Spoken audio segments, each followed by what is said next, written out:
নিসায়ের 24 নম্বর আয়াত। কত নম্বর আয়াত? 24 নম্বর আয়াত। ওয়াল মুহসানাতু মিনান নিসাই ইল্লা মা মালাকাত আইমানুকুম। তাহলে আসো, ওয়াল মুহসানাতু মিনান নিসাই, এটা হচ্ছে মূলত ওটার উপর আতফ। আই হুররিমাত আলাইকুম আল মুহসানাতু, বলো হুররিমাত আলাইকুম আল মুহসানাতু। এই জন্য সারপাড়ার শেষের যে আতফ আছে, আতফের উপর কিন্তু লা আছে, দেখলাম কি আছে? লা আছে, মানে ওয়াকফে লা আর কি। অর্থাৎ এটা যেন কি না, এখানে যেন ওয়াকফ করা না হয়, এখানে ওয়াকফ করবে না। আল মুহসানাতু এটা কিসের অংশ? আগের অংশ। কেমন? তো বোধহয় তোমাদের উপর মুহসানাতদেরকে হারাম করা হয়েছে, মিনান নিসাই, মহিলাদের থেকে। তো মুহসানাত কারা? আহসানা ইউহসিনু ইহসানুন, হিস্তুন থেকে। হিস্তুন মানে কি? দুর্গ না? হিস্তুন মানে কি? দুর্গ না? তো দুর্গ মানে কি? যেটা মানুষকে রক্ষা করে, কেমন? আক্রমণ থেকে, হামলা থেকে। তাহলে হিস্তুন মানে হলো দুর্গ। এটাকে যখন তুমি বাবি ফারে নিয়ে আসছো, আহসানা ইউহসিনু ইহসানুন, তখন আবেদনই করতে হলো বিবাহের মাধ্যমে চরিত্রকে রক্ষা করা। ইহসান মানে কি? বিবাহের মাধ্যমে চরিত্রকে রক্ষা করা, নিজেকে রক্ষা করা, সেফটির ভিতরে রাখা। কেমন? তাহলে ওয়াল মুহসানাতু মানে মুহসানাতুন, ওয়াহিদ মুন্নাস, তার জমা হচ্ছে মুহসানাত।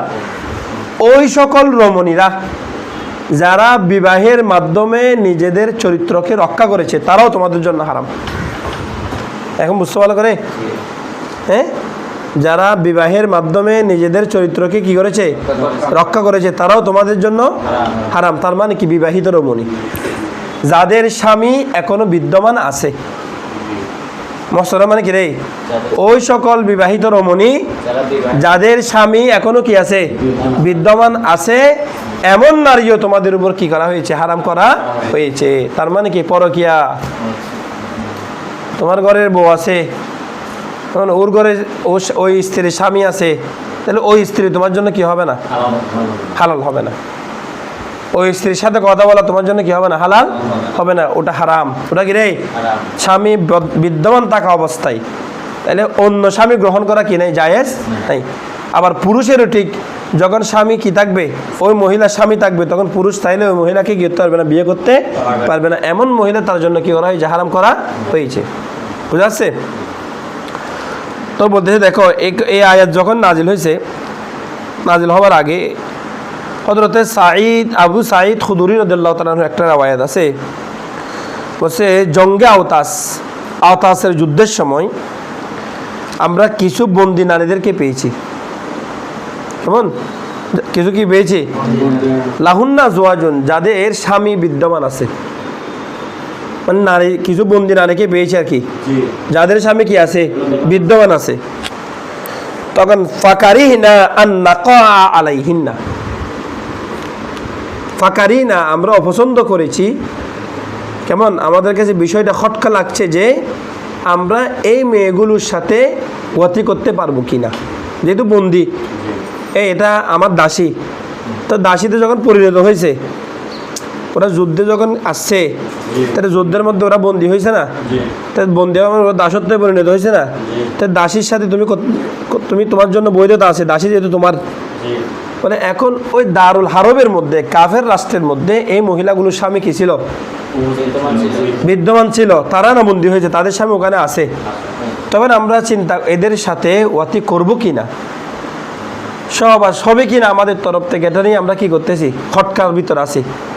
আমরা বিষয়টা গিয়ে নবী করিম সাল্লাল্লাহু আলাইহি ওয়াসাল্লামের কাছে কি করলাম? জিজ্ঞেস করলাম। তখন রাসূল সাল্লাল্লাহু আলাইহি ওয়াসাল্লামের পক্ষ আল্লাহর দরবার থেকে আয়াত নাজিল হলো, ওয়াল মুহসানাতু মিনান নিসা, মহিলাদের মধ্য থেকে যাদের কি আছে? স্বামী আছে, এমন রমণী পুরুষকে বিয়ে করা পুরুষের জন্য কি রে? হারাম। তবে হ্যাঁ, ইল্লা মা মালাকাত আইমানুকুম, তবে হ্যাঁ, ইল্লা তবে, ইস্তিসনা, হারাম নয়, মা যা মালাকাত মালিক হয়েছে, যার মালিক হয়েছে কে? আইমানুকুম, তোমাদের ডান হাত। তোমাদের ডান হাত যার আচ্ছা তোমাদের ডান হাত মালিক হয়েছে, এটা কীরকম কথা? আরবরা যখন কোনো একটা বিষয়ে পাকাপুক্ত হয়, কোনো একটা বিষয়ে তাদের অধীনস্থ মানে তাদের অধীনস্থ আসে, কোনো একটা বিষয় যখন তাদের অধীনে আসে তখন তারা সেখানে ইয়ামিনুন শব্দটা ব্যবহার করে। যেমন ইয়ামিনুন একত্র হচ্ছে কসম, ইয়ামিনুন একত্র হচ্ছে ডান হাত। তো তাদের ডান হাত মালিক হয়েছে মানে মূলত তারাই মালিক হয়েছে। কেমন? তাদের ডান হাত মালিক হয়েছে মানে কি রে? অর্থাৎ এটা তাদের একটা পরিভাষা।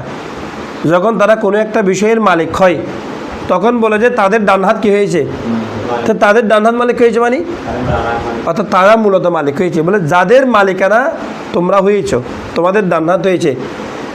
তাহলে এরা এতদিন তোমাদের মালিকানায় ছিল না, এরা ছিল দারুল হারব কাফেরের স্ত্রী, কিন্তু যখন যুদ্ধের ময়দানে এরা কী হয়েছে, বন্দী হয়েছে, তাহলে এরা দাসীতে পরিণত হয়েছে। তো দাসীতে পরিণত হওয়া মানে এরা কাদের অধীনস্থ হয়েছে? তোমাদের অধীনস্থ হয়েছে। বলে মা মালাকা তাই মানুকুম, তাহলে তাদের সাথে তোমরা কি করতে পারবে? সহবাস করতে পারবে। এখন বুঝতে ভালো করে, হ্যাঁ? তাহলে মোহসানাত নারী যাদের স্বামী বিদ্যমান আছে এমন মহিলা, তার সাথে এটা পুরুষের জন্য কী হবে? হারাম হবে। তবে ওই দাসী কেমন, যদি সে কি হয়, দাসী হয়, কেমন বন্দী হয়, অধীনস্থ হয়, তাহলে সেক্ষেত্রে কী হবে? জায়েজ হবে বাদ আল ইস্তিবরা। কিসের পরে? ইস্তিবরা এর পরে। ইস্তিবরা মানে কি? যখন ওই যে হাজতের পরে মানে প্রাকৃতিক কলের পরে, অর্থাৎ পায়খানা প্রস্রাব করার পরে যখন ইস্তিবরা আসবে তখন হচ্ছে যে তোমার ওই যে নলিতে, প্রস্রাবের যে নলি আছে ওখান থেকে ভালো করে প্রস্রাব বের করে ফেলা, গলার হাই দেওয়ার মাধ্যমে, হাই তোলার মাধ্যমে, বলি না, এটার মাধ্যমে, অথবা পা নড়াচড়া করার মাধ্যমে, অথবা বসা থেকে দাঁড়িয়ে বসে, অথবা হেঁটে। ওই যে তোমার প্রস্রাবের নলির ভিতরে যখন মনে করো প্রস্রাব পানির বোতল থেকে ঢালি ফেলছো, তার ডালার পরেও কিছু পানি ওখানে বোতলের ভিতর থাকবে না? তুমি এই যে বোতল থেকে পানি ঢালি ফেলছো, ডালার পরে সামান্য পানি এখানে থেকে গেছে না? তো এগুলো কিছুক্ষণ পরে যখন এরকম করে রাখবে পানিগুলো সব পরে যাবে না? তো তুমি যখন প্রস্রাব করে ফেলছো, প্রস্রাব তো টানের মধ্যে যা ফেলে দিছো, মানে ওখানে নলের ভিতরে কিছু লাগিয়ে আছে না? তো এখন এগুলো বের করতে হবে না? বের না করলে তো এগুলো তোমার কাপড়ে পড়বে। এগুলো বের করার নাম হচ্ছে ইস্তিবরা। কথা বোঝাচ্ছে? তো এগুলো কিসের মাধ্যমে? গলার ওই যে হাই তোলার মাধ্যমে, যেটা আছে এটার মাধ্যমে, অথবা হাঁটাহাঁটির মাধ্যমে, অথবা পা নড়াচড়া করার মাধ্যমে, অথবা বসা থেকে দাঁড়ানো থেকে বসা, এইভাবে করে ওটা কি করতে হয়? ওই প্রস্তাবটা বের করতে হয়। অর্থাৎ তুমি ইয়াকিন হবে যে আমার থেকে আর প্রস্তাব কি হবে না, এটা নিশ্চিত হওয়া। কেবল এটাকে বলা হয় কি রে? ইস্তেবরা। আর যখন মহিলাদের ক্ষেত্রে ইস্তেবরা আসবে তখন এই ইস্তেবরা মানে হইল তার ওই যে হায়েস হওয়া, 3 হায়েস, কয় হায়েস? 3 হায়েস হওয়া, অর্থাৎ ইদ্যত আর কি, ইদ্যত শেষ হওয়া, এবং তার যদি ওয়াদে হামল থাকে, তার সন্তান যদি থাকে, ওয়াদে হামল হওয়া। হ্যাঁ, দাসের ক্ষেত্রে রয়েছে। কারণ তুমি মনে করো ওদিক থেকে মেয়েটাকে নিয়ে আসছো, কারণ তার সাথে তার স্বামী কী করছে? ওয়াদি করছে, তো তার পেটে সন্তান থাকতে পারে না? এই সন্তানের বাবাকে তার সাথে আগে ওয়াদি করছে, সে দাসী তো ছিল না, সে তো মনে করো স্বাধীন ছিল, সে তো বন্দী হওয়ার কারণে কি হয়ে গেছে? আগে স্বামীটা বিবাহ শেষ হয়ে যাবে, বন্দী হওয়ার কারণে তার বিবাহ কি হয়ে যাবে? ভেঙে যাবে। কথা বোঝাচ্ছে? বন্দী হওয়ার কারণে তার বিবাহ চুক্তি কি হয়ে যাবে? সে দাসীতে পরিণত হয়ে গেছে। আগে যখন স্বাধীন ছিল, কি ছিল? স্বাধীন ছিল, তাহলে সে তার স্বামীর সাথে কী করছিল? তখন মনে করো ওয়াতি করছে, সহবাস করছে। তাহলে এখন সে যুদ্ধের ময়দানে কি হয়ে গেছে? বন্দী হয়ে গেছে। বন্দী হওয়ার কারণে তার দাসীতে পরিণত হয়েছে। এখন তার পেটে যদি কোনো সন্তান হয়, তাহলে এই সন্তানের মালিকানা কার হবে? এই জন্য যদি হামলওয়ালা হয়, হামেলা হয়, তাহলে সন্তান প্রসব করার পরে, আর যদি হামেলা না হয় তাহলে 3 হায়েস শেষ হওয়ার পরে, ইদ্যত শেষ হওয়ার পরে তারপর তুমি তার সাথে তোমরা কি করতে পারবে? যে ওয়াদি করতে পারবে। কথা বোঝাচ্ছে আবার বিষয়টা? হ্যাঁ, আবার যদি আজাদ হয়ে যায় তারপরে আবার আগের স্বামী কাছে ফিরে যাবে না? আজাদ হয়ে গেলে এবার এটা ওদের বিষয়, অন্য বিষয়। হ্যাঁ, এটা ওদের বিষয়, এটা তো কাফেরদের বিষয়, ওদের শরীয়তে যা আছে তা। কিন্তু যখন সে দাসত্ব বরণ করছে তখন তোমার জন্য তার সাথে অতি করা কি হবে? জায়েজ হবে। কখন? ইস্তেব্রায়ের পরে, ইদ্যত শেষ হওয়ার পরে, অথবা যদি সন্তান গর্ভে থাকে ওই সন্তানটা প্রসব হওয়ার পরে। ভালো করে বুঝছো এখন? তাহলে তোমার মহিলাদের থেকে মুহসানাত যারা, সদবা যারা, যাদের বিবাহ হয়েছে, স্বামী বিদ্যমান আছে, স্বামী কি আছে? বিদ্যমান আছে, তাহলে এমন রমণীরা তোমাদের জন্য কি রে? হারাম। বলো, এমন রমণীরা তোমাদের জন্য কি? হারাম। তবে মা মালাকাত আইমানুকুম, যাদের মালিক হয়েছে তোমাদের ডান হাত, তাদের সাথে তোমরা কি করতে পারবে? অতি করতে পারবে বাদাল ইস্তিবরা। কিসের পরে? বাদাল ইস্তিবরা। এবার কিতাবাল্লাহি আলাইকুম, এই যে তোমাদের কাছে রমণীদের কথা, কারা কারা তোমাদের উপর হারাম? উম্মাহাতুকুম, বানাতুকুম, আখওয়াতুকুম, আম্মাতুকুম, খালাতুকুম, এই যে বলে বলে বলে আসছে এতক্ষণ পর্যন্ত, বলে এই সব কিছু হচ্ছে কিতাবাম মিনাল্লাহ। বলো, কিতাব আল্লাহি, আল্লাহর পক্ষ থেকে লিখিত আকারে নির্ধারিত। কিতাব আল্লাহি, আল্লাহর পক্ষ থেকে নির্ধারিত। কিতাবুন মাজদার, এটা কেমন? এখানে অর্থ মাকতুবুন অর্থে, মুকাতাবুন, কাতাবা ইউকাতিবু মুকাতাবাতান ওয়া কিতাবান, মুকাতাবুন ইসমু বলেছিগা, যা নির্ধারিত, যা লিখিত, কার পক্ষ থেকে? আল্লাহর পক্ষ থেকে নির্ধারিত। কালাই আলাইকুম, কাদের উপর? তোমাদের উপর। এখন ভালো করে বুঝছো? ওয়াহিল্লা লাকুম মা ওয়ারাআ যালিকুম, ওয়াহিল্লা লাকুম, তোমাদের জন্য হালাল করা হয়েছে। বলো, তোমাদের জন্য হালাল করা হয়েছে। আহাল্লা ইউহিল্লু, উহিল্লা, কাকে হালাল করা হয়েছে? মা ওয়ারাআ যালিকুম। বলো, মা, যা আছে। ওয়ারাআ, এই ওয়ারাউন শব্দটি জরফে মাকান। ওয়ারাউনের একত্র হচ্ছে আড়ালে, ওয়ারাউনের একত্র হচ্ছে পিছনে। কেমন? ওয়ারাউনের একত্র হচ্ছে এই পিছনে। কেমন? আবার ওয়ারাউনে এই শব্দটি কোনো কোনো সময় গয়র অথবা সেওয়ায়ের অর্থ দেয়। বলো, ওয়ারাউন শব্দটি কোনো কোনো সময় গয়র এবং সেওয়ায়ের কি দিয়ে থাকে? অর্থ দিয়ে থাকে। তো গয়র মানে কি? ব্যতীত। এই গয়র মানে কি রে? ব্যতীত। সেওয়া মানে কি? ব্যতীত। তাহলে মা ওয়ারাআ যালিকুম মানে আই মা গয়র যালিকুম, মা সেওয়া যালিকুম, মা সাওয়া যালিকুম, অর্থাৎ ওরা ছাড়া। যালিকুম মানে কি? ওরা। ওরা মানে কারা? এই যারা, যাদের কথা আগের আয়াতগুলোতে বলা হয়েছে, একেবারে হুররিমাত আলাইকুম উম্মাহাতুকুম থেকে শুরু করে ওয়াল মুহসানাতু মিনান নিসা পর্যন্ত যাদের কথা বলা হয়েছে, বলে এরা ব্যতীত, এরা ব্যতীত। তাহলে ওরাউনটা এখানে কি অর্থ আসছে? গয়র অর্থ আছে, সাওয়াত আসছে। এমন এরা ব্যতীত আর যা আছে তা তোমাদের জন্য কি? হালাল। ওহিল্লা লাকুম, তোমাদের জন্য কি করা হয়েছে? হালাল করা হয়েছে। কাদেরকে? মা, যা ইসমু মৌসুল, ওয়ারাআ ব্যতীত, যালিকুম ওরা ছাড়া। বলে ওরা ছাড়া, উপরে যাদের কথা বর্ণনা করা হয়েছে তারা ছাড়া আর যা আছে তা তোমাদের জন্য কি করা হয়েছে? হালাল করা হয়েছে। বলে এখন তো যখন হালাল করা হয়েছে তো তোমরা কি করবে? বলে আনতাবতাগু বিআমওয়ালিকুম মুহসিনিনা গায়রা মুসাফিহিন। কেন হালাল করা হয়েছে এরা ছাড়া বাকিদেরকে? বলে আনতাবতাগু, তোমাদের অন্বেষণ করার জন্য। মফুলে লিয়াজালিহি, মফুল লাহু আর কি, কিসের জন্য? বলে আন, এই মর্মে যে, এটার জন্য যে, তাবে তাগু, ইবে তাগয়া ইয়াবে তাগিয়ু, ইয়াবে তাগিয়ু থেকে তাবে তাগু, জামা মুযাক্কার হাজিরের সিগা, তাব তাগিয়ু না ছিল। মানে তাব তাগু, তোমাদের অন্বেষণ করার জন্য। বিআমওয়ালিকুম, কিসের বিনিময়ে? তোমাদের সম্পদের বিনিময়ে, যেন তোমরা তাদেরকে কি করতে পারো? খুঁজতে পারো। তোমরা তোমাদের কাঙ্ক্ষিত বিষয় কি করতে পারো? খুঁজতে, মানে বিবাহ করতে পারো আর কি। কেমন? তাহলে তোমরা খুঁজতে পারো। কিভাবে খুঁজবে?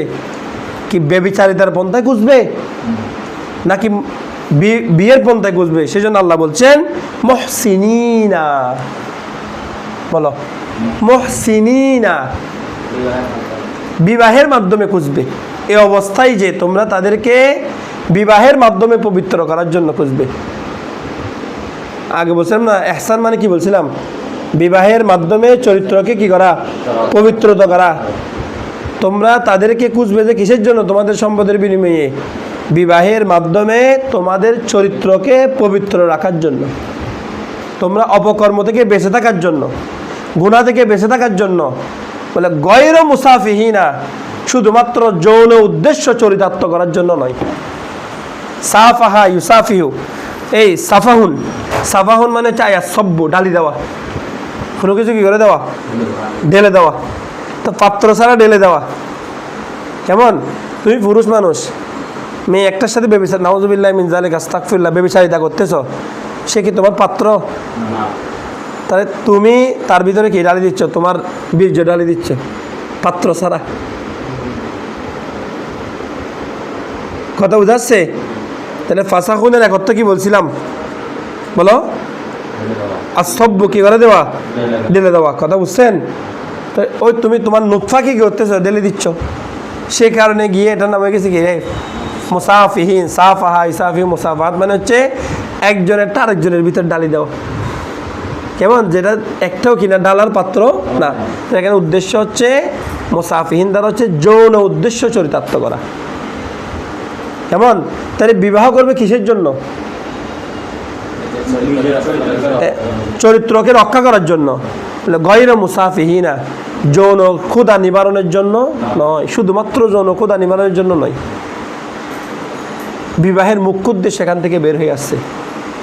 তাইলে যারা যৌন ক্ষুধার জন্য কি করে, তাদের সম্পদের বিনিময়ে খুঁজতেছে, মনে করো যে বিদেশের মধ্যে গিয়ে লাখ লাখ টাকা ইনকাম করেছে, ইনকাম করে সে টাকাগুলো খরচ করে সে বেবিচারি কিনতেছে, পতিতা কিনতেছে, পতিতা কিনে সে আবার ওইগুলাকে বুক করতেছে, তাহলে তাকে বিয়ে?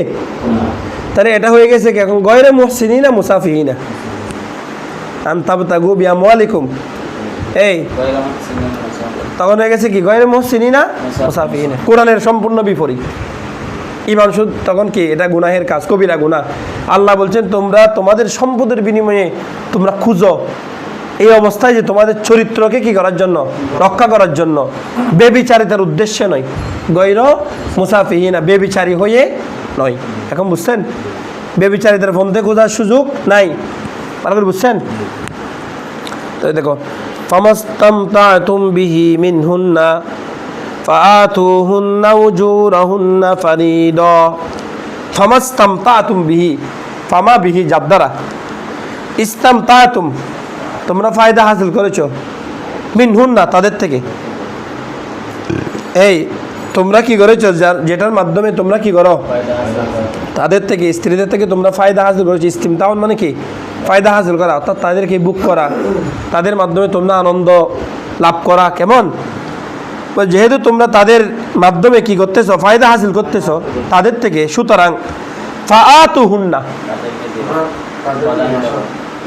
যেহেতু মানে কি রে, ফামাস্তামতাতুম, যেহেতু বিহি এই বিবাহের মাধ্যমে, যেহেতু বিবাহের মাধ্যমে তোমরা কি করতেছো, ফায়দা হাসিল করতেছো, মিনহুন্না কাদের থেকে, তাদের থেকে, যেহেতু বিবাহের মাধ্যমে তোমরা কি করতেছো, তাদের থেকে ফায়দা হাসিল করতেছো, সুতরাং ফাআতুহুন্না, আতায়া ইউতিউ ইতাউন, আতু তোমরা দিয়ে দাও, হুন্না তাদেরকে, উজুরহুন্না তাদের উজরত, উজরত মানে হচ্ছে মোহর।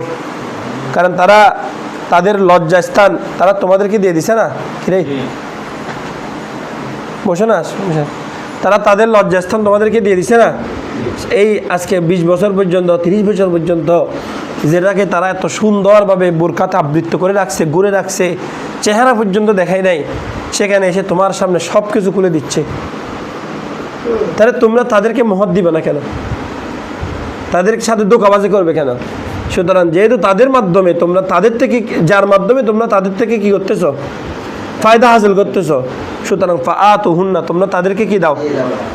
তাহলে মা ইস্তামতাতুম বিহি, সুতরাং যেহেতু তোমরা কি করতেছো, এর মাধ্যমে ফায়দা হাসিল করতেছো, মিনহুন্না তাদের থেকে। কেমন? বিহি মানে, বিহি মানে বিনিকাহিন আর কি। কেমন?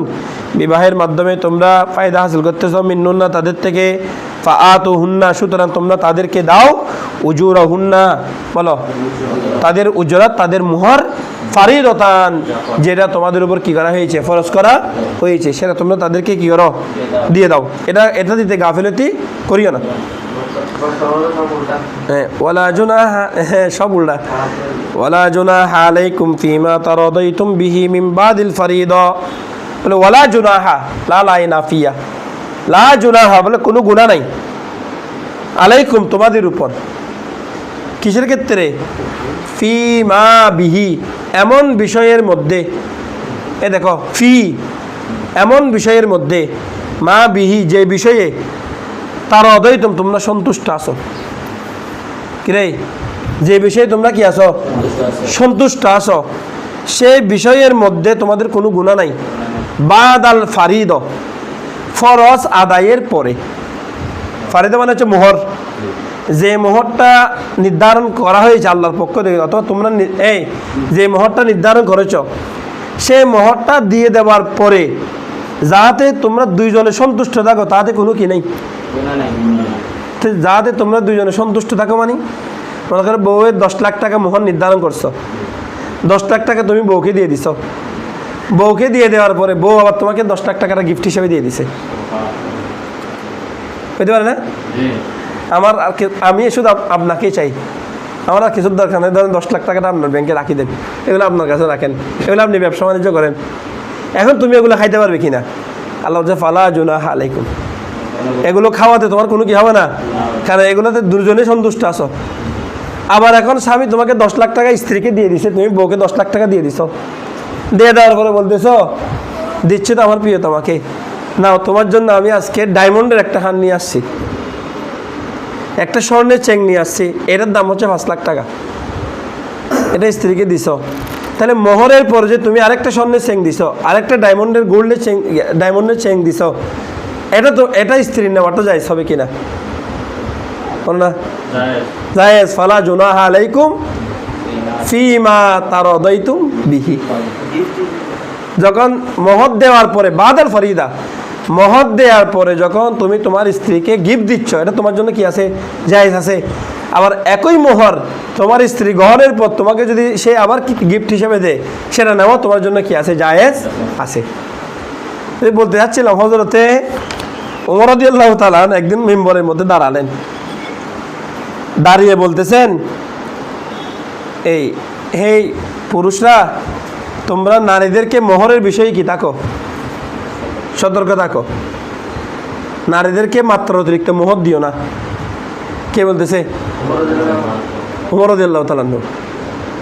তখন এ কথা যখন বলতেছে, তখন একজন মেয়ে দাঁড়ায় গেলেন। ওই মসজিদের মধ্যে মেয়েরাও ছিল তখন, সেই সময় পর্যন্ত এটা নাজিল হয় নাই, হয়তো মসজিদে আসার বিধান তিনি কি করেন নাই, নিষেধ করেন নাই, কারণ তখনও তো নারী পুরুষ একসাথে নামাজ পড়তে, একসাথে আলাদা ছিল আর কি। তো এখন ওমর রাদিয়াল্লাহু তাআলা যখন এ কথা বললেন, একজন নারী দাঁড়িয়ে বলতেছেন, আপনি আমাদের উপর বেইনসাফি করতেছেন কেন? খলিফা, দেখো আল্লাহ আমাদেরকে সম্পদ বাড়িয়ে দিতে বলছেন, আর আপনি কি করতে বলছেন? তাদেরকে কম দিতে বলতেছেন। তোমাদেরকে বাড়িয়ে দিতে কোথায় বলছে? তখন তিনি ওই আয়াত পাঠ করলেন, 20 নম্বর আয়াতটা, ওয়াইন আরাদতুম ইস্তিবদালা যাওজিম মাকানা যাওজিন ওয়া আতাইতুম ইহদাহুন্না কিনতারা, এবং তোমরা তাদের একজনকে কিন্তর দাও। কিন্তর মানে হচ্ছে মালে কাসির, অনেকগুলা সম্পত্তি দিয়ে দাও। ফালা তাখুযু মিনহু শাইয়ান, ওই সম্পত্তি থেকে তোমরা কোনো কিছু কি করিও না, ফেরত। অনেকগুলো সম্পত্তি যদিও তোমরা তাদেরকে দিয়ে দাও, সেখান থেকে তোমরা, তাহলে অনেকগুলো সম্পত্তির কথা বলছে না? তাহলে আল্লাহ বলছে অনেকগুলো সম্পত্তি দিতে, আর সেখানে আপনি বলতেছেন কম দিতে। এই কথা যখন বলছে, তখন ওমর রাদিয়াল্লাহু তাআলা বলছে, এই উমর, পৃথিবীতে তোমার চাইতে আরো বড় বড় জ্ঞানী আছে, তোমার চাইতে আরো আকলওয়ালা কি আছে, অনেকে আছে যাদের বুদ্ধ শক্তি তোমার চাইতে আরো উন্নত। খলিফা নিজেকে নিজে বললেন, শুকরিয়া আদায় করলেন। তখন তিনি বললেন, হে পুরুষটা, তোমরা তোমাদের জন্য যা মঙ্গল তা করো। যদি মনে করে বেশি দেওয়ার দরকার, আর যদি মনে করে কম দেওয়ার দরকার, কম দাও। এটা তোমরা ঠিক করো। তখন তিনি আর কি জানি যাও।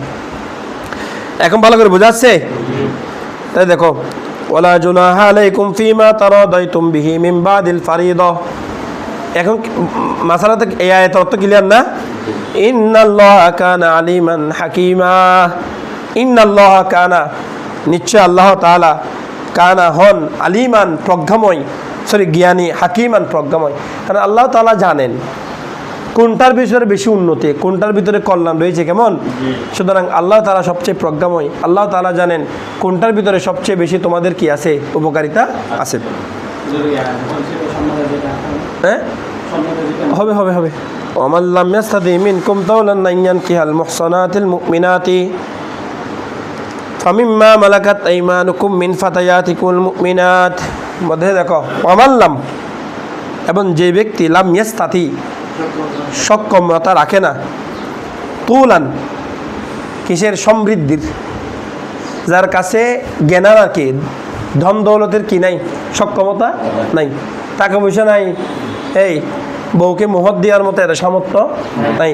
কারণ একদম স্বাধীনা মহিলা বিয়ে করতে গেলে মনে করো 20 লাখ টাকা 30 লাখ টাকা বর্তমান সময়ে কামিন দিবে, কারণ তার কাছে তো কি নাই, টাকা পয়সা নাই, সামর্থ্য নাই। বলে অমাল্লাম ইস্তাতি মিনকুম, তোমাদের মধ্য থেকে যে কাছে সামর্থ্য নাই, ইস্তিতাআত মানে সামর্থ্য, আর তৌলান মানে হচ্ছে আইসাআতান ওয়া গিনান, সমৃদ্ধি, ধন সম্পদ, কেমন, সামর্থ্য। বলে যার কাছে স্ত্রীকে দেওয়ার মতো কি নাই, সামর্থ্য নাই। কিসের ক্ষেত্রে সামর্থ্য নেই? যে আইয়ান কেহা, বিবাহ করতে, এই আইয়ান কেহা কি করতে, বিবাহ করতে, কাকে, আল মুহসানাতি, মুহসানাতকে, কেমন, মুহসানাতের আরেকত্ব হচ্ছে যে নিজের সতীত্বকে রক্ষা করে। বলো আহসানা ইহসিন ইহসানুন একত্র আগে বলছিলেন, আর চরিত্র রক্ষা করা। মুহসিনাতের আরেকটা হলো সতীত্বকে রক্ষা করা, নারীদের সতীত্ব আছে না, কেমন, অর্থাৎ কুমারিত্বটাকে ধরে রাখা। বলে যে ব্যক্তির কাছে কোনো সতী, সাধবী, সতী কিরে, সতী, মুহসানা মানে কি এখানে সতী, আল মুমিনাতি, মুমিনা, কোনো বিশ্বাসী সতী যার এখনো কি হয় নাই, কুমারিত্ব নষ্ট হয় নাই, এরকম মেয়েকে বিবাহ করতে যার কাছে কি নাই, সামর্থ্য নাই, শক্তি নাই, তাহলে সে কি করবে, সে বিবাহ করবে মিন, ওখান থেকে মা মালাকাত আইমানুকুম, বলো যা তোমাদের অধীনস্থ, যার মালিক হয়েছে কিরে তোমাদের ডান হাত, মানে দাসী আর কি, সে বিবাহ করবে কোত্থেকে, মা মালাকাত আইমানুকুম, অর্থাৎ দাসীদের থেকে সে কি করবে, বিবাহ করবে। তো দাসীদের থেকে কেন বিবাহ করবে? কারণ তার কাছে স্বাধীনা মহিলাকে বিবাহ করার কি নাই, সামর্থ্য নাই। যেহেতু সে কোথায় পাবে এতগুলো টাকা, কোথায় পাবে এতগুলো সম্পদ, কেমন, তাহলে সে কোত্থেকে বিবাহ করতে পারবে, দাসী থেকে বিবাহ করবে। মিন ফাতায়াতিকুল মুমিনাত, বলো মিন ফাতায়াতিকুমুল মুমিনাত, ফাতায়াতিকুম ফাতাতুনের জমা, এই ফাতায়াতিকুম, ফাতায়া, বলো মূল শব্দটা কি, ফাতায়াতুন, ফাতাতুন, এই ফাতাতুন তো যুবতী না, ফাতাতুন যুবতী না, তাহলে ফাতায়াতুন অর্থ কি, যুবতীরা। তাহলে তোমাদের যুবতী, কোন যুবতী, আল মুমিনাত, মুমিনাত, মানে মুমিনাত যুবতীদের থেকে যারা তোমাদের অধীনস্থ, তোমাদের ডান হাত যাদের মালিক হয়েছে, অর্থাৎ দাসী, মুমিন দাসীদের থেকে তোমরা কি করো, বিবাহ করো। তাহলে বুঝতে পারছি বিষয়, অর্থটা ক্লিয়ার হয়েছে। অমাল্লাম ইয়াস্তাতি মিনকুম, তোমাদের মধ্য থেকে যে ব্যক্তি সামর্থ্য রাখে না, কেমন, তৌলান সামর্থ্য রাখে না, আইয়ান কিহা বিবাহ করতে, আল মুহসানাতি সতী, আল মুমিনাতি বিশ্বাসী সতী নারীকে বিবাহ করতে কি রাখে না, সামর্থ্য রাখে না, তাহলে সে বিবাহ করবে, অর্থাৎ এই সে যেন বিবাহ করে, লিয়ান কে অথবা ইয়ান কিহু, সে যেন কি করে, বিবাহ করে, কোত্থেকে বিবাহ করবে, মিন মা মালাকাত আইমানুকুম, যার মালিক হয়েছে তোমাদের ডান হাত, অর্থাৎ দাসী। তো দাসী কিসের, কাফেরের, নাসারার, ইহুদির, বলে না, মিন ফাতায়াতিকুমুল মুমিনাত, কোত্থেকে, মুমিনা দাসী, মুমিনা মেয়েদের থেকে, মুমিনা মেয়েদের থেকে, মুমিনা যুবতীদের থেকে, যারা তোমাদের অধীনস্থ হয়েছে, যারা তোমাদের দাসত্বে পরিণত হয়েছে, তাদের থেকে তোমরা কি করো, বিবাহ, তারা যেন, সেই যেন বিবাহ করে। এখন বুঝছেন ভালো করে? ওয়াল্লাহু আ'লামু বিঈমানিকুম, আল্লাহ তাআলা জানেন, বিঈমানিকুম, তোমাদের ঈমান সম্পর্কে, তোমাদের অন্তরে কি আছে, তোমার সামর্থ্য আছে না নাই, এটা আল্লাহ তাআলা জানেন। তোমাদের অন্তরে কি ঢুকতেছে এগুলো জানেন। এখন বিবাহ করার পরে হয়তো আফসোস থাকবে তার মনে, আরে আমি অভাবের কারণে বিয়ে করলাম একটা দাসী, কেমন। অথবা আজকে আমাদের সমাজ অনেকে মনে করে একটা গরিব মেয়ে বিয়ে করে, বিয়ে করার সময় ঈদের যে টাকা ছিল না, তখন যেটা গরিব মেয়েরা পাইছে এটা শুকরিয়া আদায় না করে ওই বিয়ের পরে এদের ধন সম্পদ হয়েছে, তখন সে আফসোস করে আমি এমন জায়গা থেকে বিয়ে করলাম এটা আমার সাথে যাই, আফসোস করে না? হ্যাঁ। আবার বিয়ে করার সময় কালো মেয়েটা তার জন্য সুন্দর ছিল, বিয়ে করার কিছুদিন পরে কালো মেয়েটার দিকে মেয়েটার রং একটু গাঢ় হওয়ার কারণে তার দিকে কি যাচ্ছে না, মন যাচ্ছে না, তখন সে ওই 2 নম্বরই করতেছে, হইতে পারে না? হ্যাঁ। তাইলে এখন সে আফসোস করতেছে না, হতাশায় ভুগতেছে না? আল্লাহ বলতেছে কিসের হতাশায় ভুগতেছো? বাদুকুম মিন বাদ, বলো বাদুকুম। প্রথমত হচ্ছে আল্লাহ তোমাদের ঈমান সম্পর্কে জানেন, মনের ভিতরে কি আছে এটা জানেন, বিশ্বাসে কি আছে সেটা আল্লাহ অধিক অবগত আছেন। দ্বিতীয় নম্বরে সে বলতেছে বাদুকুম মিন বাদ, তোমরা এত আফসোস করার হতাশায় ভোগার কিচ্ছু নাই, কারণ তোমাদের কিছু অপর কিছু থেকে, বাদুকুম তোমাদের কিও মিন বাদিন অপর কারো থেকে, অর্থাৎ সে কালো হইলেও মানুষ থেকে আসছে, আর মানুষের শুরুটা আদম আলাইহিস সালাম, মানব জাতির পিতাকে আদম আলাইহিস সালাম, তাহলে সবাই আদম সন্তান, শুধু পার্থক্য হয়ে গেছে তার তকদিরের মধ্যে দাসত্ব আসার কারণে, বুঝেন নাই? তার তকদিরের মধ্যে কি আসার কারণে, দাসত্ব আসার কারণে সে নিম্নমানের হয়ে গেছে, যে না হলে সেও কি ছিল, সম্মানিত ছিল মানুষ হিসেবে। যখন তার কি হয়েছে, জন্ম হয়েছে, সুতরাং সে কি না ছোটো, তার রং হইলেও সে ছোটো না, কালো হইলেও সে ছোটো না, সে সুন্দর না থাকলেও সে ছোটো না, তার বংশ যদি নিচুও হয় তাহলে সে কি না ছোটো না, বরং সে মানুষ হিসাবে যখন জন্ম হয়েছে তাহলে সে শ্রেষ্ঠত্বের আসনে আছে।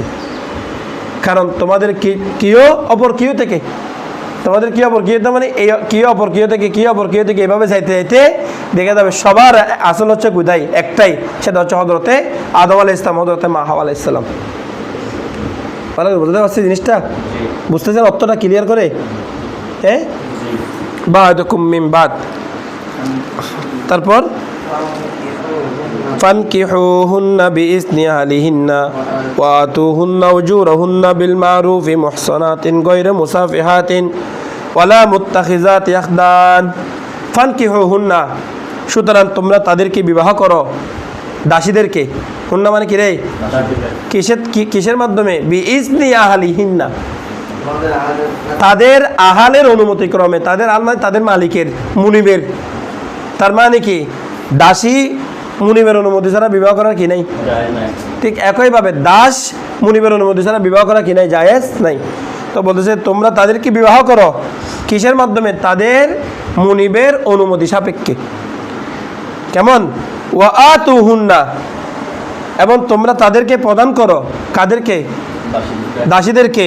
উজুরহুন্না, তাদের মোহর, বিল মারুফি, ন্যায়সঙ্গতভাবে। সে দাসী হয়েছে বলে তাকে আবার ঠকাই দিও না। কেমন? সে মনে করে একটু তোমাদের বংশের তুলনায় তাদের বংশ একটু নিচু বলে তাদেরকে ঠকাই দিও না। কথা বুঝাচ্ছে? মানে তোমরা তাদেরকে ন্যায়সঙ্গতভাবে তাদের মোহর কি করো, আদায় করো। কথা বুঝাচ্ছে? তো এই অবস্থায় যে মুহসানাতিন গায়রা মুসাফিহাতিন ওয়ালা মুত্তাখিজাতি আখদান, এই অবস্থায় তাদেরকে বিবাহ করবে। এই তারা তোমাদের বিয়েতে সম্মতি দিবে কিসের লক্ষ্যে? মুহসানাতিন, এই অবস্থায় তারা সতী হয়ে, গায়রা মুসাফিহাতিন, বেবিচারিণী হয়ে নয়। কিরে, বেবিচারিণী হয়ে নয়। তোমরা তাদেরকে বিবাহ করো তাদের মনিবের অনুমতি নিয়ে। তো মনিবের অনুমতি নিয়ে বিয়ে করবে কিসের জন্য? মুহসানাতিন, যেন এই অবস্থায় তারা কি হিসেবে আসে তোমাদের কাছে? সতী নারী হিসেবে আসে। গায়রা মুসাফিহাতিন কি হিসাবে নয়? বেবিচারী হিসাবে নয়। এবং নয় আরো ওয়ালা মুত্তাখিজাতি আখদান, মুত্তাখিজাতি আখদান, মুত্তাখিজাতুন, মুত্তাখিজাতুন, ইত্তাখাযা ইয়াত্তাখিযু, মূলক হচ্ছে তাখিজুন। কেমন? অথবা আখজুন। মুত্তাখিজুন হচ্ছে গ্রহণকারী, গ্রহণকারিণী হিসাবে নয়।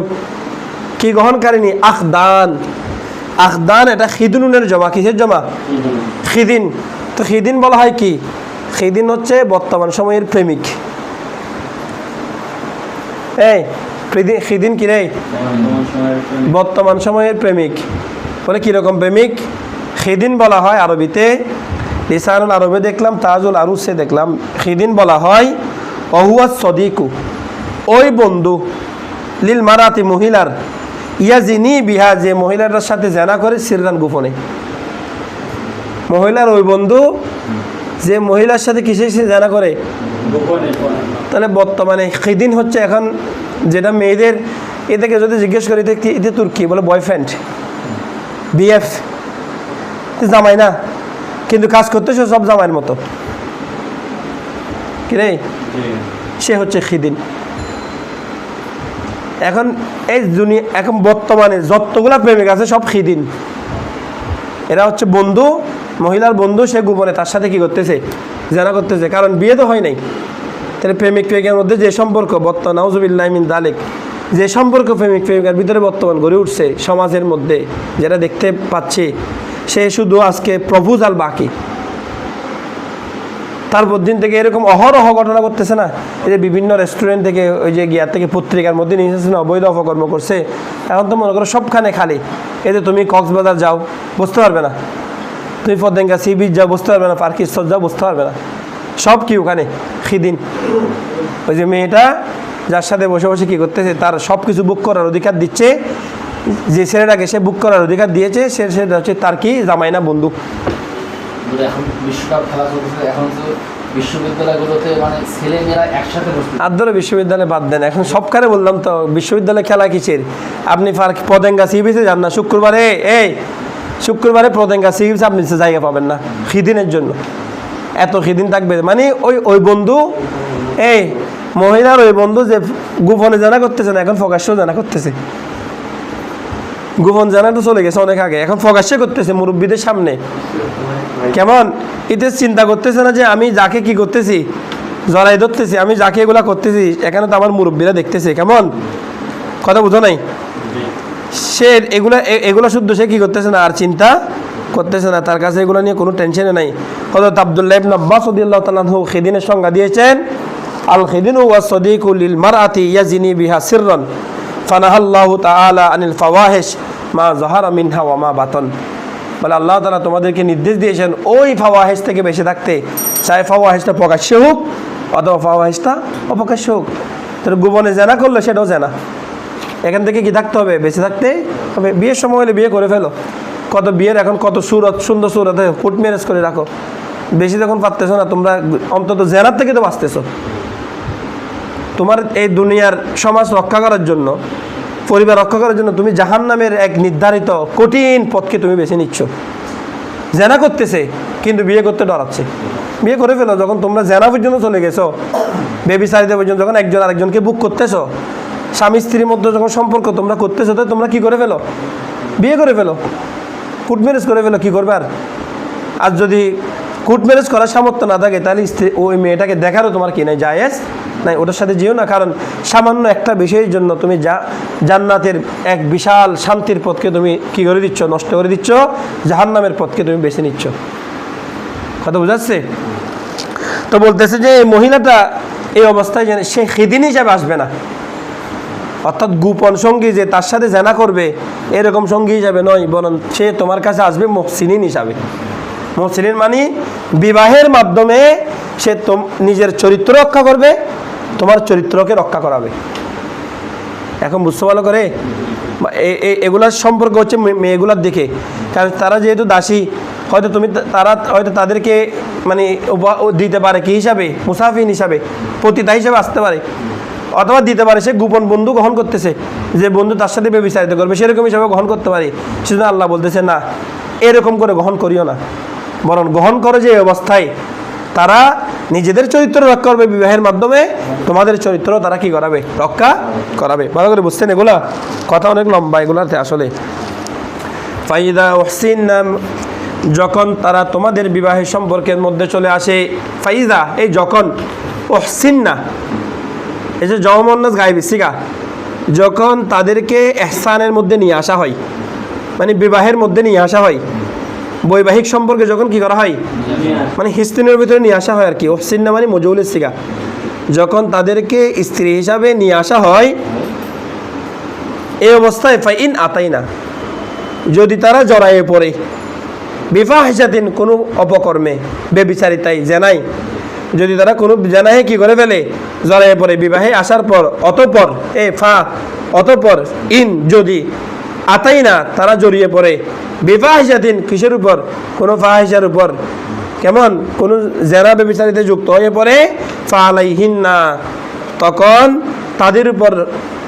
তাদের উপর আলাইহিন্না ওই সকল মেয়েদের উপর কি করবে, নিসফু মা আলাল মুহসানাতি মিনাল আযাব, তখন তাদের উপর শাস্তি হবে নিসফু অর্ধেক, কিসের অর্ধেক, মা যা আলাল মুহসানাত একজন সতী স্বাধীনা নারীর উপর, একজন সতী স্বাধীনা নারীর উপর যা শাস্তি নির্ধারিত হবে, মিনাল আযাব যে শাস্তি, আযাব মিনটা মিনে বায়ানিয়া, যে শাস্তি একজন সতী নারীর উপর কি হবে নির্ধারিত হবে, দাসীর উপর তার অর্ধেক। তাহলে সতী নারী জেনার শাস্তি কি 100 দুররা, আর জানিয়াতু ওয়াজ-জানি ফাজলিদু কুল্লা ওয়াহিদিম মিনহুমা মিয়াতা জালদা, একজন বেবিচারিণী কেমন তাদের উপর শাস্তি হচ্ছে কত দুররা করে, 100 দুররা। তাহলে দাসী যদি কোথায় জড়িয়ে পড়ে, জেনায় জড়িয়ে পড়ে, তখন তাদের শাস্তি হচ্ছে অর্ধেক, অর্ধেক হচ্ছে 50 দুররা। কয় দুররা, 50 দুররা। আবার বিবাহিত স্ত্রী মেয়েরা যদি কি করে, জেনায় জড়িয়ে পড়ে, কোনো বিবাহিত পুরুষ অথবা তাদের শাস্তি কি রজম, পাথর নিক্ষেপ করা। তাহলে এখন পাথর নিক্ষেপের তো কোনো অর্ধক নেই, সে কারণে দাসীর উপরে রজম হবে না। দাসী বিবাহিত যদি কি করে, জেনা করে, তার উপর কি করা যাবে না, রজম করা যাবে না, কারণ ফাতরের কি করা নেই, রজমের অর্ধেক নেই। এখানে বলছে যে দাসীদের থেকে তারা যদি কোথায় জড়াইয়ে পড়ে, বেবিচারিতায় জড়াইয়ে পড়ে, তাহলে তাদের উপর বেবিচারিতা শাস্তি হবে কদ্দুর, মুহসিনাতদের অর্ধেক। এখন বুঝছেন ভাই, ভালো করে বুঝছেন? যালিকা লিমান খাশিয়াল আনাতা মিনকুম ওয়া আন তাসবিরু খায়রুল লাকুম ওয়াল্লাহু গফুরুর রহিম। যালিকা উহা মানে কি, এই জালিকা মানে হচ্ছে অর্থাৎ আইয়ান কিহা মিম্মা মালাকাত আইমানুকুম। জালিকা মানে কি রে, আইয়ান কিহা মিম্মা মালাকাত, ব্যক্তি দাসী থেকে বিবাহ করা, এটা ওই ব্যক্তির জন্য বৈধ দেওয়া হয়েছে। লিমান খসিয়া যে ব্যক্তি ভয় করে, আল আনাতা মিনকুম, কেমন বলো, যে ব্যক্তি কি করে, ভয় করে, আল আনাতা গুনাহে জড়িয়ে পড়ার, কাঠিন্যতা অবস্থায় পড়ার, ধ্বংস হয়ে যাওয়ার, অর্থাৎ যে ব্যক্তি বেবিচারিতায় জড়িয়ে পড়ার আশঙ্কা করে না, যে ব্যক্তি বেবিচারিতায় জড়িয়ে পড়া কি করে, আশঙ্কা করে, সে যেন দাসী বিবাহটা তার জন্য ভালো।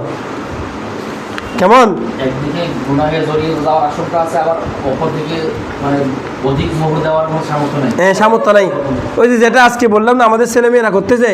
তুমি যদি মনে করো পরিবারের চাপে তুমি এখন কি করতেছো, পরিবার তোমাকে 10 লাখ টাকা 20 লাখ টাকা 30 লাখ টাকা কামিয়ে তোমাকে বিবাহ করতে দিচ্ছে, 10 লাখ টাকা 20 লাখ টাকা 30 লাখ টাকা কামিয়ে তোমাকে কি করতে দিচ্ছে, বিবাহ গিয়া দিচ্ছে, বাধ্য করতেছে। কেমন, একটু দোয়াই দাও না।